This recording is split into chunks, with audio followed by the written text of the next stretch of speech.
ਨਿਕਲਦੇ ਜਾਵਾਂ ਪੜਾਈਆਂ ਸਲਾਮਾਂ ਲੱਗ ਜੀ ਤੁਹਾਡਾ ਭਰਾ ਜਵੇਦੀਕ ਚੱਠਾ ਪੰਜਾਬੀ ਸਾਂਝਾ ਤੋਂ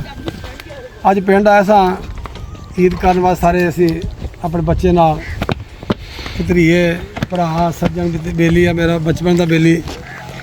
ਤੇ ਸਾਡਾ ਵੱਡਾ ਭਾਈ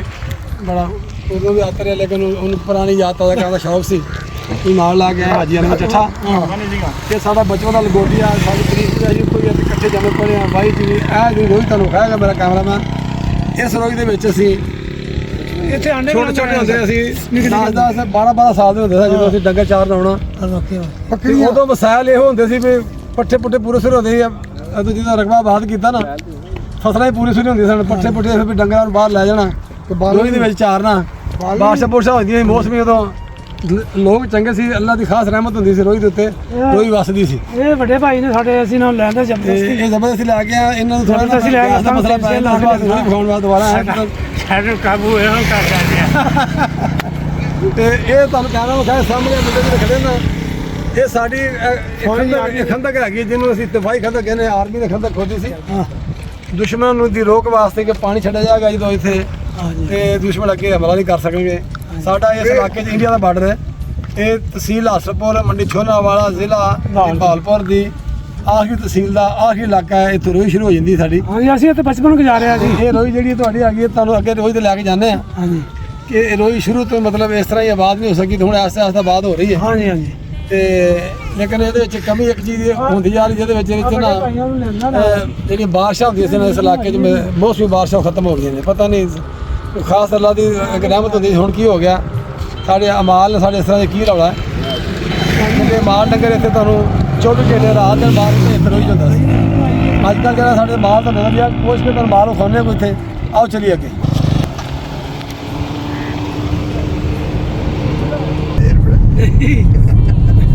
ਤੇਰੀ ਜਵਾਨ ਆਉਂਦੀ ਤੂੰ ਵੀ ਬੋਲ ਲਿਆ ਕਰ ਇਹ ਤੁਹਾਨੂੰ ਮੁੰਡਾ ਸਾਡਾ ਵਿਖਾ ਰਿਹਾ ਹੁਣ ਬਾਹਰ ਰੋਈ ਹਾਂਜੀ ਇਹ ਮਾਸ਼ਾਅੱਲਾ ਸਾਡੀ ਦਫਾਈ ਰੋਡ ਬਣੀ ਹੈ ਇਹ ਵੀ ਆਪਣੇ ਹੱਥਾਂ ਨਾਲ ਬਣਾਈ ਸੀ ਸਾਨੂੰ ਪਤਾ ਜਦੋਂ ਰੋਡ ਬਣੀ ਸੀ 96 97 ਰੋਡ ਬਣੀ ਸੀ ਤੇ ਮਾਸ਼ਾਅੱਲਾ ਇਸ ਰੋਡ ਨੇ ਇਹ ਕਿਸੇ ਪਿੰਡ ਟੱਚ ਨਹੀਂ ਕਰਦੀ ਇਹ ਬਾਰਡਰ ਤੇ ਜਾਂਦੀ ਰੋਡ ਆਪਣਾ ਫੋਟਾਬਾਦ ਟੱਚ ਕਰਦੀ ਹੈ ਤੇ ਰੋਈ ਨੂੰ ਬਾਅਦ ਕਰਦਾ ਸਮਝ ਲਓ ਇਸ ਰੋਡ ਨੇ ਬਿਲਕੁਲ ਸ਼ਾਰਟਕਟ ਜਿਹੜਾ ਰੂਟ ਹੈ ਫੋਟਾਬਾਦ ਦਾ ਬਾਰਡਰ ਦਾ ਤੁਹਾਨੂੰ ਰੋਈ ਦੀ ਸ਼ਾਇਦ ਕਰਾ ਰਹੇ ਹਾਂ ਔਰ ਅਸੀਂ ਕਹਿੰਦੇ ਵੀ ਇਸ ਰੋਈ ਨੇ ਬੜੇ ਗਰੀਬਾਂ ਦੇ ਪੇਟ ਪਾਲੇ ਮਾਲ ਡੰਗਰਾਂ ਦੇ ਪੇਟ ਪਾਲੇ ਬੜੇ ਵਸਾਇਲ ਸੀ ਇੱਥੇ ਗਰੀਬ ਆਵਾਮ ਜਿਹੜੀ ਆ ਕੇ ਇੱਥੋਂ ਬਾਲਣ ਵੀ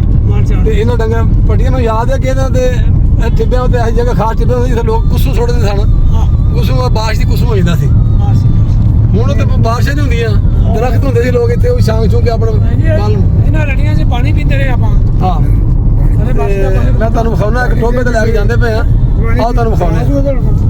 ਤੁਸੀਂ ਵੇਖਦੇ ਹੋ ਨਾ ਮੁੰਡੇ ਦੇ ਸਾਡੇ ਜਾਂ ਚੱਕਾਂ ਦੇ ਵਿੱਚੋਂ ਕਮ ਕਮ ਹੈ 7-8 ਕਿਲੋਮੀਟਰ ਫਾਸਲੇ ਉੱਤੇ ਲੋਕ ਬੱਚੇ ਕ੍ਰਿਕਟ ਦਾ ਸ਼ੌਕ ਰੱਖਦੇ ਆ ਪਸਮਾਨਦਾ ਇਲਾਕਾ ਤੇ ਫਿਰ ਵੀ ਬੜਾ ਸ਼ੌਕ ਹੈ ਲੋਕਾਂ ਨੂੰ ਬੱਚਿਆਂ ਨੂੰ ਪਰ ਗਰਮੀ ਵਿੱਚ ਵੀ ਵੇਖਦੇ ਨੂੰ ਡਾਰ ਇਹਨੂੰ ਡਾਰਾ ਕਹਿੰਦੇ ਅਸੀਂ ਇਸ ਚੁਰਸਤਾਨ ਦੇ ਇਲਾਕੇ ਦੀ ਜ਼ਬਾਨ ਦੇ ਵਿੱਚ ਰਿਆਸਤੀ ਜ਼ਬਾਨ ਨੂੰ ਕਹਿੰਦੇ ਡਾਰ ਤੇ ਡਾਰ ਇਸ ਤਰ੍ਹਾਂ ਦੀ ਇਸ ਵੇਲੇ ਗਰਾਊਂਡ ਜਿਵੇਂ ਜ਼ਰੂਰਤ ਨਹੀਂ ਪਈ ਗਰਾਊਂਡ ਹੀ ਬਣਿਆ ਪਿਆ ਜਨਾਬ ਰਾੜੇ ਬਈ ਫਸਟ ਕਲਾਸ ਲੈਵਲ 'ਚ ਗਰਾਊਂਡ ਪਿਆ ਇਹ ਮੁੰਡੇ ਸਾਡੇ ਇੰਨਾ ਸ਼ੌਕ ਰੱਖਦੇ ਤੇ ਇੱਥੇ ਜਨਾਬ ਕਰ ਰਹੇ ਨੇ ਆਪਣੇ ਤੁਹਾਨੂੰ ਟੋਬੇ ਤੇ ਲੈ ਕੇ ਜਾ ਰਹੇ ਅੱਗੇ ਸਾਹਮਣੇ ਟੋਬਾ ਹੈ ਅਸਲ ਅਸੀਂ ਇਹ ਰੋਜ਼ ਬਹੁਤ ਅੱਗੇ ਆ ਸ਼ਾਮ ਪੈਂਦੀ ਪਈ ਤੇ ਇਸ ਵਾਰ ਅਸੀਂ ਕਹਿੰਦੇ ਤੁਹਾਨੂੰ ਸਾਰਾ ਨਜ਼ਾਰਾ ਰੋਜ਼ ਦਾ ਵਿਖਾਈਏ ਇੱਥੇ ਖਲੋ ਗਈ ਤੇ ਗੱਲਬਾਤ ਤੁਹਾਡੇ ਨਾਲ ਕਰੀਏ ਤੇ ਤੁਸੀਂ ਵੇਖਦੇ ਹੋ ਵੀ ਸਾਰੇ ਬੰਨੇ ਬਾਰ ਜੰਗਲ ਸਾਰਾ ਇਹ ਹੁਣ ਤੇ ਰਹਿ ਗਈਆਂ ਬੂਈਆਂ ਛੂਈਆਂ ਨਹੀਂ ਤੇ ਉਸ ਦੌਰ ਵਿੱਚ ਫੋਗ ਦਰਖਤ ਜਨਾਬ ਬਚਪਨ ਜਿਸ ਤਰ੍ਹਾਂ ਟੋਬੇ ਤੁਹਾਡੇ ਅਸੀਂ ਮਾਲ ਡੰਗਰ ਲੈ ਕੇ ਆਈਦੇ ਸੀ ਤੇ ਬੱਸੋਂ ਕਰੀ ਸੀ ਆਣ ਕੇ ਤੇ ਉੱਥੇ ਟੋਬੇ ਬਣਾਏ ਤੇ ਜਿਹੜੀ ਕੌਮ ਆ ਕੇ ਵਸਦੀ ਸੀ ਉੱਥੇ ਡੇਰੇ ਲਾਉਂਦੀ ਸੀ ਉਹਦਾ ਨਾਂ ਤੇ ਟੋਬਾ ਬਣ ਜਾਂਦਾ ਸੀ ਚਿੰਬੂਰਾ ਟੋਬਾ ਕਾਲੂਆ ਟੋਬਾ ਮੇਰਾ ਟੋਬਾ ਬਿਟੀਆਂ ਟੋਬਾ ਇਹ ਬੇਰੀ ਤੋਂ ਮਸ਼ਹੂਰ ਸੀ ਹਾਲ ਤੁਸੀਂ ਆ ਜਾਓ ਇਹ ਬੇਰੀ ਨਹੀਂ ਹੋ ਬੇਰੀ ਆ ਗਈ ਸੀ ਉੱਥੇ ਇਹ ਤੇ ਬਾਅਦ ਉਹ ਬੇਰੀ ਉੱਥੇ ਸੀਗੀ ਇਹ ਜਨਾਬ ਤੁਸੀਂ ਦੇਖੋ ਤੁਸੀਂ ਕੈਮਰਾਮੈਨ ਨਾਲ ਲਾਉਣਾ ਜਾ ਰਿਹਾ ਤੇ ਤੁਹਾਨੂੰ ਵਿਖਾਇਆ ਗਿਆ ਵੀ ਤੁਸੀਂ ਆਸ ਟੋਬੇ ਦੇ ਵਿੱਚ ਪਾਣੀ ਹੈ ਆ ਪਾਣੀ ਕੋਈ ਇੱਥੇ ਨਹਿਰ ਨਹੀਂ ਚੱਲਦੀ ਜੇ ਖਾਲ ਦਾ ਪਾਣੀ ਨਹੀਂ ਹੈਗਾ ਇਹ ਖਾਲ ਦਾ ਪਾਣੀ ਨਹੀਂਗਾ ਇਹ ਬਾਰਿਸ਼ੀ ਪਾਣੀ ਆ ਜਦੋਂ ਬਾਰਿਸ਼ ਹੋਣੀ ਆ ਇੱਥੇ ਪਾਣੀ ਜਮ੍ਹਾਂ ਹੋ ਜਾਣਾ ਤੇ ਕੁਦਰਤੀ ਗੱਲ ਹੈ ਅੱਲਾ ਦਾ ਕੋਈ ਖਾਸ ਕਰਮ ਇਸ ਰੋਜ਼ ਦੇ ਉੱਤੇ ਕਿ ਪਾਣੀ ਇਕੱਠਾ ਹੋ ਗਿਆ ਇੱਥੇ ਆਈ ਨਾ ਤੇ ਫਿਰ ਸੁੱਕਣਾ ਨਹੀਂ ਜੇ ਦੂਸਰੀ ਬਾਰਿਸ਼ ਨਹੀਂ ਹੋਣੀ ਮਾਲ ਡੰਗਰ ਨੇ ਵੀ ਪੀਣਾ ਤੇ ਬੰਦਿਆਂ ਨੇ ਵੀ ਪੀਣਾ ਔਰ ਅਸੀਂ ਪੀਂਦੇ ਰਹੇ ਆ। ਆ ਸਾਹਮਣੇ ਦੇਖੋ ਤੁਸੀਂ, ਇਹ ਪਾਣੀ ਕਿੱਦਾਂ ਮਤਲਬ ਸਾਫ਼ ਆ। ਇਹਦੇ ਵਿੱਚ ਡੰਗਰ ਬਹਿਣੇ ਵੀ ਆ, ਨਹਾਉਣੇ ਵੀ ਆ, ਖੁਸ਼ੀ ਵੀ ਕਰਨੀ ਉਹਨੇ, ਆਪਣਾ ਮਾਲ ਡੰਗਰ ਨੇ ਆਪਾਂ ਕੰਮ ਵੀ ਖਾਣਾ। ਤੇ ਅਸੀਂ ਵੀ ਇੱਥੇ ਢਿੱਡ ਪਾਰ ਹੋ ਕੇ ਭੱਡੀਆਂ ਇੱਧਰ ਆ ਨਾ, ਢਿੱਡ ਪਾਰ ਹੋ ਗਿਆ ਆਪਾਂ ਪਾਣੀ ਇੱਥੇ ਪੀ ਕੇ ਵਿਖਾਓ ਕਿਵੇਂ ਪੀਂਦੇ ਤੇ ਹੁਣ ਵੀ ਲੰਘਦਾ ਨਾ ਮੁਸੀਬਤ ਇਹ ਵੀ ਉਦੋਂ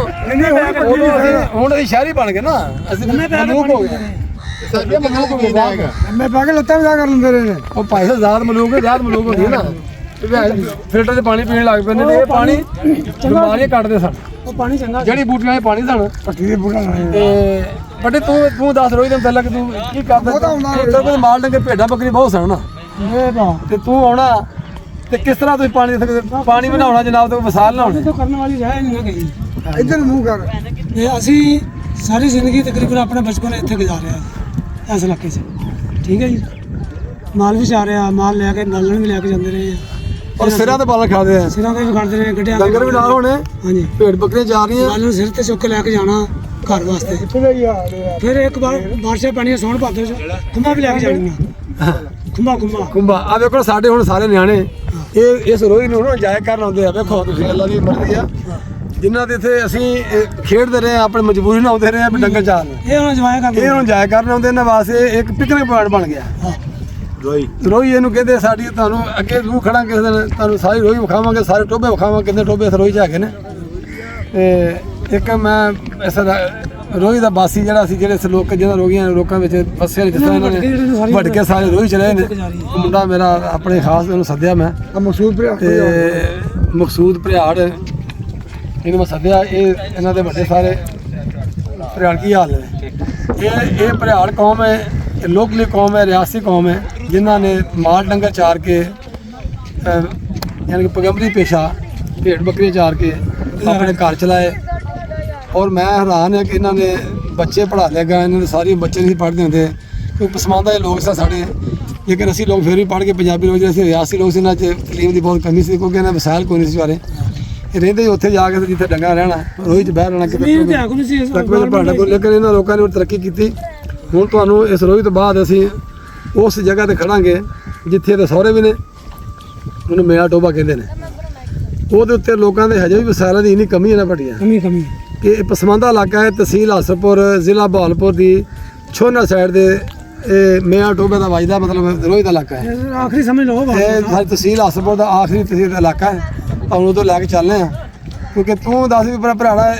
ਤੂੰ ਤਾਂ ਖੈਰ ਸਾਡੇ ਹੱਥਾਂ ਜੰਮਿਆ ਪਲਿਆ। ਤੇ ਤੁਸੀਂ ਇਸ ਰੋਈ 'ਚ ਕਿੰਨਾ ਫਿਰੇ ਹੋ ਤੇ ਕੀ ਤੁਸੀਂ ਮਹਿਸੂਸ ਕੀਤਾ? ਸਰ ਅਸੀਂ ਇਹ ਰੋਈ ਸਾਰੀ ਰੋਈ ਫਿਰੀ, ਜੰਗਲ ਇਲਾਕਾ ਹੈ, ਟੋਬਿਆਂ ਦਾ ਪਾਣੀ ਪੀਤਾ, ਮਾਲ ਚਾਰਿਆ ਆਪਣਾ, ਤੇ ਇੱਥੇ ਰੋਈ 'ਚ ਹੀ ਰਹੇ ਆ। ਤੇ ਇੱਥੇ ਵਸੈਲ ਹੈ ਵੀ ਬੱਚਿਆਂ ਦੀ ਨਾ ਪੜ੍ਹਾਈ ਦੇ ਵਸੈਲ ਕੋਈ ਨਹੀਂ ਸੀ। ਤੇ ਕੁਝ ਲੋਕ ਇੱਥੇ ਬੈਠੇ ਨੇ ਅਜੇ, ਕੁਝ ਜਿਹੜੇ ਨੇ ਅਸੀਂ ਉੱਠ ਕੇ ਉੱਥੇ ਕਾਨੂੰਨੀ ਚਲ ਗਏ ਵੀ ਬੱਚਿਆਂ ਦੀ ਪੜ੍ਹਾਈ ਵਾਸਤੇ, ਵਸੈਲ ਵਾਸਤੇ, ਵੀ ਚਲੋ ਬੱਚੇ ਕੋਈ ਪੜ੍ਹ ਜਾਣ। ਸ਼ਹਿਰ ਦੇ ਬਾਦੀ ਨੇੜੇ ਆਬਾਦੀ ਦੇ ਨੇੜੇ ਚਲ ਗਏ, ਚਲੋ ਆਪਣਾ ਮਾਲ ਡੰਗਰ ਸਾਂਭ ਕੇ ਖਰਚਾ ਕਰਕੇ ਬੱਚਿਆਂ ਨੂੰ ਪੜ੍ਹਾਇਆ। ਬੜੀਆਂ ਮਿਹਨਤਾਂ ਕੀਤੀਆਂ ਨੇ ਸਾਡੇ ਵੱਡੇ, ਰਾਤ ਦਿਨ ਇੱਥੇ ਜੰਗਲਾਂ 'ਚ ਰਹੇ। ਹੁਣ ਵੀ ਨਾ ਇਹ ਮੈਂ ਵੇਖਿਆ ਵੀ ਮਤਲਬ ਵੱਡੇ ਬੰਦੇ ਮਿਹਨਤੀ ਲੋਕ ਨੇ, ਮਿਹਨਤਕਸ਼ ਲੋਕ ਨੇ, ਜਫਾਕਸ਼ ਲੋਕ ਨੇ। ਫਿਰ ਇਹ ਕੋਈ ਸ਼ਾਇਦ ਮਤਲਬ ਅਸੀਂ ਤਾਂ ਨਾ ਅੱਗੇ ਤਾਂ ਸਾਡੇ ਵੀ ਅਸੀਂ ਇੱਥੇ ਕਰਦੇ ਰਹੇ ਵੀ ਰੋਟੀ ਦਾ ਦੁੱਧ ਪੀ ਲੈਣਾ, ਬੱਕਰੀ ਦਾ, ਭੇਡ ਦਾ, ਮੱਝ ਦਾ, ਜਿਹਦਾ ਵੀ ਆ, ਤੇ ਸਵਾਦ ਆਉਣਾ, ਜਾਨ ਵੀ ਫੇਰੀ ਮਾਸਾ ਰੋਟੀ ਲੈਣੀ ਨਾਲ ਚਾਹ ਹੀ ਹੋਣਾ। ਹੁਣ ਜਨਾਬ ਸਾਡੇ ਬੱਚੇ ਦੇ ਦੁੱਧ ਮੈਂ ਨਹੀਂ ਪੀਣਾ ਬਈ, ਜੋ ਸ਼ਾਹ ਆਉਂਦੀ ਫਰਾਈ ਸ਼ਾਹ ਹੁੰਦੀ ਨੇ, ਉਦੋਂ ਦੁੱਧ ਨਾਲ ਰੋਟੀ ਖਾਣੀ, ਉਹਦੇ ਨਾਲ ਰੋਟੀ ਸੈਰ ਕਰਨੀ, ਤੇ ਸਵਾਦ ਆ ਜਨਾਬ। ਕੋਈ ਦਰਦ ਨਹੀਂ ਸੀ, ਕੋਈ ਅੱਖਾਂ ਦੀ ਕਮਜ਼ੋਰੀ ਨਹੀਂ ਸੀ, ਕੋਈ ਪੱਠੇ ਦੀ ਕਮਜ਼ੋਰੀ ਨਹੀਂ ਸੀ। ਇਸ ਮੁੰਡੇ ਨੇ ਆਪਣੇ ਇਹਦੇ ਭਰਾ ਵੀ ਮਾਸ਼ਾਅੱਲਾ ਪੜ੍ਹ ਲੈ ਗਏ ਨੇ, ਬੱਚੇ ਪੜ੍ਹ ਲੈ ਗਏ, ਨੌਕਰੀਆਂ ਵੀ ਲੱਗ ਗਏ ਨੇ। ਨਹੀਂ ਤੇ ਲੋਕ ਦੱਸਦੇ ਹੁੰਦੇ ਸੀ ਬਾਰੇ ਕਿ ਸਾਡੇ ਬੱਚੇ ਪੜ੍ਹਨ, ਚੌਰੇ ਦੇ ਬੱਚੇ ਪੜ੍ਹਦੇ, ਜਿਸ ਤਰ੍ਹਾਂ ਸਾਰੇ ਪੰਜਾਬੀ ਦੇ ਲੋਕ ਪੜ੍ਹਦੇ ਹੁੰਦੇ ਸਨ, ਇਹ ਨਹੀਂ ਪੜ੍ਹ। ਲੇਕਿਨ ਮੈਂ ਵੇਖਿਆ ਨਾ ਮੁੰਡੇ ਤਰੱਕੀ ਬਹੁਤ ਕੀਤੀ। ਫਿਰ ਲੋਕਾਂ 'ਚ ਆਸ ਹੀ ਬੜੀ ਹੈ, ਪਿਆਰ ਨਾਲ ਬਦਲੋਗੇ ਨੇ, ਬੜੇ ਇਤਰਾਮ ਨਾਲ ਲੋਕ ਮਿਲਦੇ ਨੇ, ਬੜੇ ਪਿਆਰ ਨਾਲ ਮਿਲਦੇ ਨੇ। ਆਓ ਹੁਣ ਚੱਲਦੇ ਅਸੀਂ ਨਵੇਂ ਇੱਕ ਵੀਲਾਗ ਵਾਸਤੇ ਨਾਲ ਲੈ ਕੇ, ਜਿੱਥੇ ਸਹੁਰੇ ਨੇ ਉਹ ਕਿਸ ਤਰ੍ਹਾਂ ਲੋਕ ਵਾਸਤੇ ਪਏ ਨੇ